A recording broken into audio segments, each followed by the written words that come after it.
ఇల్లు కాలిపోయి నిస్సహాయ స్థితిలో ఉన్న నిరుపేద కుటుంబానికి professor Jayashankar foundation chairman Aili Maruti అండగా నిలిచారు.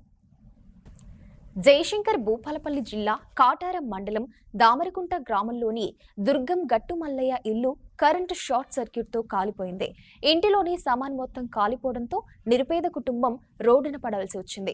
విషయం తెలుసుకున్న professor Jayashankar foundation chairman Aili Maruti వారి ఇంటికి వెళ్లి బాధిత కుటుంబానికి మనోధైర్యం కల్పించి నిత్యావసర సరుకులతో పాటు ఆర్థిక సహాయం అందించారు.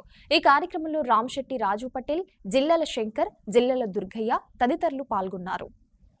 జయశంకర్ భూపాలపల్లి జిల్లా కాటారం మండలం దామరకుంట గ్రామానికి చెందిన గట్టు మల్లయ్య వీరిది అకస్మాత్తుగా షార్ట్ సర్క్యూట్ అయి నిన్న మొత్తం ఇల్లు కాలిపోవడం జరిగింది. ఇల్లు కాలిపోవడంతో మొత్తం సర్వం బట్టలు కానుండి కనీసం ఏమి నిత్యావసర సరుకులు మొత్తం ఇంటిలోని సామాను మొత్తం అన్ని సర్వం కోల్పోవడం జరిగింది.